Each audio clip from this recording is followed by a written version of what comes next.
Hello and welcome to the Jake Gilbert Show, your chance to hear the thoughts and comments of the head football coach of the Little Giant program. And Coach, time to kick off the 2025 season. I know when we last talked, we were getting ready to head to the Canton Pro Football Hall of Fame, Tom Benson Stadium, for the Forever Lawn Bowl. But now you've had a chance to be with this program, get everything installed throughout the spring, and now through training camp and getting everything ready for Saturday's game up at St. Norbert. What has it been like preparing for this 2025 season? You've brought in some new coaches. We'll talk about Casey Gillen as the offensive coordinator here specifically in just a minute, but also just working with the players, through the spring and now through this training camp to get ready.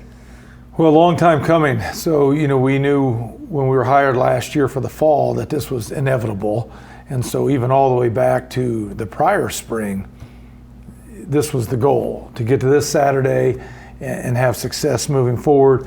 It was an amazing journey to serve back at Wabash again as the defense coordinator for a second time and serve Coach Morrell. Forever grateful for what the college has done for me and given my family this opportunity to coach here again, and what Don did to hire me on. And so Coach Morrell and Matt Tanney and President Feller and everybody, Jim Amadon, everyone who was a part of all of that, just grateful. And now here we are.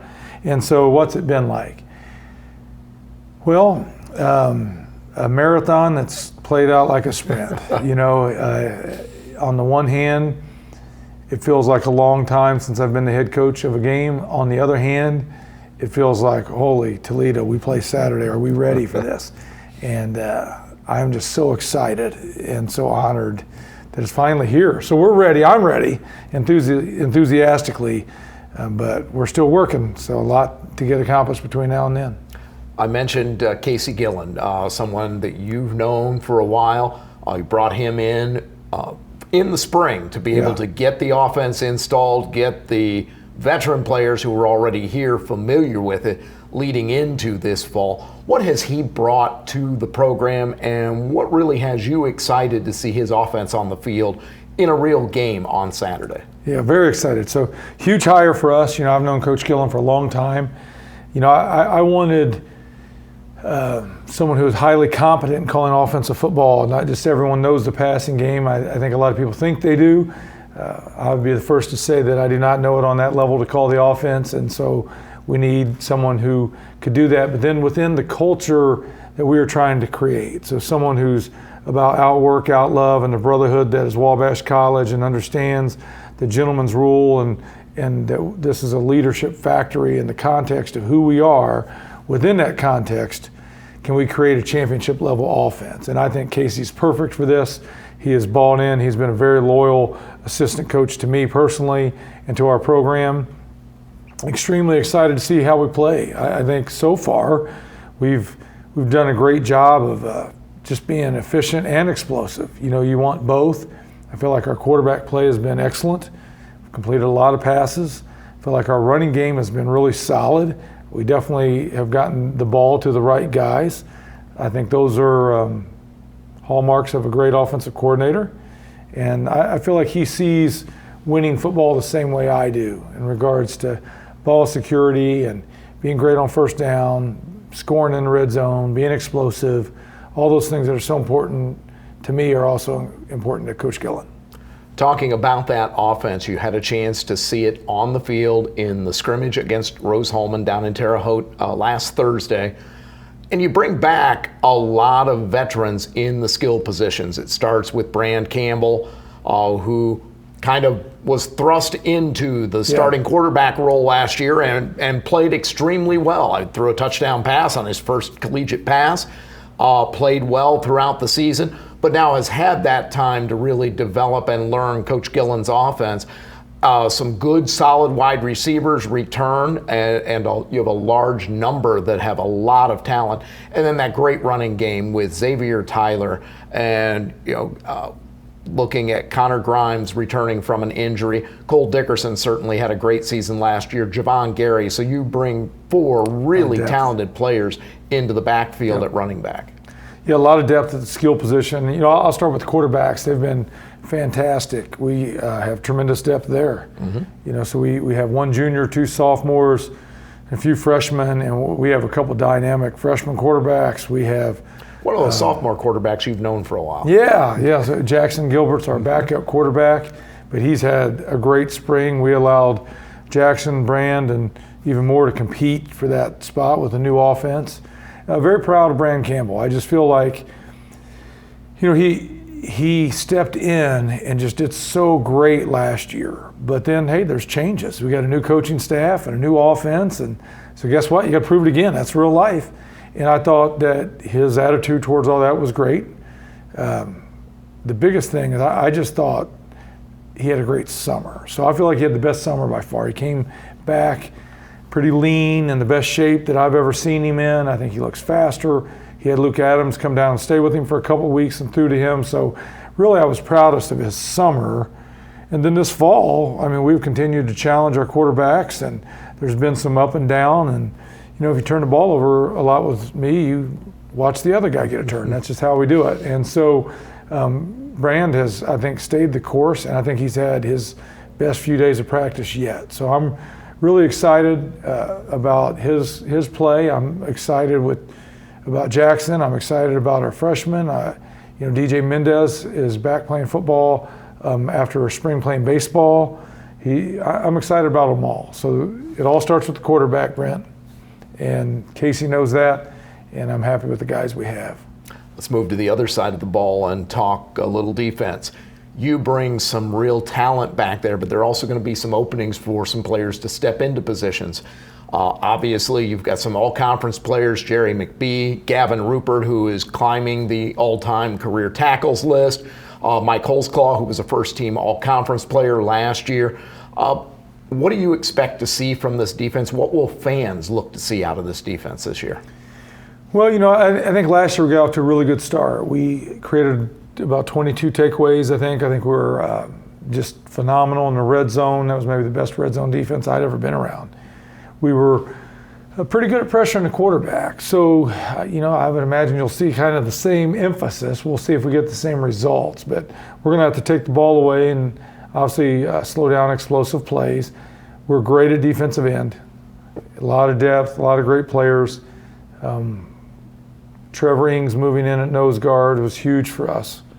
So that was tremendous. We have more quality linebackers than I've ever been able to coach. And so that's a great area of depth, kind of like running back, where we have so many guys there.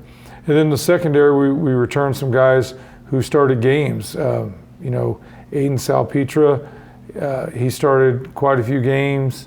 Obviously, you mentioned Michael Holzclaw was first team all-conference. Michael Hegwood started games at corner and safety. And then we have Brock Robertson back.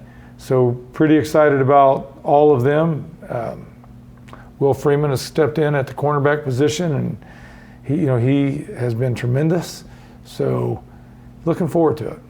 Then we move to special teams. You again have experience there. Brody Rucker at kicker and punter. Tyler Church also available as well now in his sophomore year. So you bring some good both talent, depth, and experience there. Yeah, really excited. You know, we're still competing to figure out who's going to do what. I think we have some depth there. Tyler certainly can handle some of those duties. Brody has been in the lead in all three phases. That may not be what we ultimately do, but he has been excellent. I think he's grown as a leader for a football team as well. Nick Page is back as a snapper.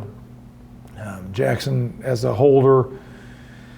You know, TJ Alexander can return punts still. So I feel like we will have, we'll look a little different on special teams than we have, and excited to see if that pays any dividends. Well, and I know Samuel Ringer, who not only an outstanding linebacker, didn't mention him defensively, but also will help out with the kick return game as well. Yeah, he and Connor Grimes are just pretty electric with the ball in their hands, and so if we can use the return game as a way to get them the ball, then that's obviously a positive thing. Well, we were talking about the excitement. The excitement is you get to line up against somebody other than your own team this Saturday. You'll head to St. Norbert to take on the Green Knights. Last year, a pretty convincing win here. What will be interesting is they've had a lot of turnover, both in their depth chart, graduated a lot of players. There are not a lot of starters back for them. Also, their defensive coordinator, who was the assistant coach of the year in the Northland Athletic Collegiate Conference, left for another defensive coordinator position, so they'll have a new defensive coordinator. How do you prepare for a team that has that kind of roster turnover and has a change in a defensive coordinator position? Well, hopefully well. I mean, that's, I'm a better preparation coach than in-game adjustment coach. And so when you don't have film and there's new coaches and new players, it makes week one pretty hard to deal with a little bit. So you really just have to focus on your team.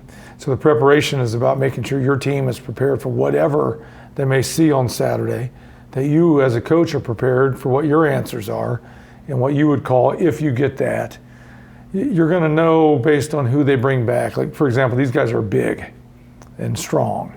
And so we know that. So there's a good chance when you bring back 5 O-linemen that your offensive game is going to lend itself to power running. And so we better be prepared for that, and so we'll see what all they do, but we should be able to guess some things. And then obviously with the defensive switch, the scheme could be entirely different. So we just have to make sure we're ready to block whatever front we see. Coming out of that Rose scrimmage, what are a couple of things that you were most pleased with as a head coach and that your coaching staff were pleased with that you really feel are promising heading into this St. Norbert game? Yeah, depth at running back is still, I already knew that. The quarterbacks were great. We completed it between our inter-squad scrimmage and Rose Holman. I mean, the ball does not hit the ground very often. So I've been really pleased there. Quinn Scholler as a left tackle, obviously our most decorated player. When he was in, for the 2 drives he was in, we ran the ball fine and scored. So Quinn's pretty important to the football team. It was just fun to kind of sit back and watch him. I know we're not going to have him forever, so I'm glad to be his coach for at least 1 year. And then, even though I'm kind of tough on him, just Gavin Rupert. I'm blessed to coach a player like that cares that much, that knows the game, that's passionate, a good teammate, plays hard, physical, tough. So, I have my coaching style, and you know what? When Gavin graduates, I'll take him out to eat and tell him how much I love him all the time. But I have to push the defense, and he's the star of the defense, in my opinion, and he makes us go. And it's just, and sometimes before it's, when it's just still a scrimmage, sometimes it's good to just take a breath and say, watch this kid play. He's amazing. And those are 2 amazing players that I enjoy watching. That game this Saturday against St. Norbert will be up in De Pere, Wisconsin. Kickoff is 2 o'clock Eastern Time, 1 p.m. Central Time. There at St. Norbert. Links to the live stream and live stats are available on the Wabash College sports website at sports.wabash.edu. You can also get those links on the Wabash College app, which are available on Google Play and on the Apple Store. Coach, thank you so much. Safe travels up to Wisconsin. Yep. Best of luck this Saturday, and I know we'll talk to you next week. See you then. Wabash always fights. You've been watching The Jake Gilbert Show. It's your chance to hear the thoughts and comments of the head football coach of the Little Giant program. We will talk to you next week.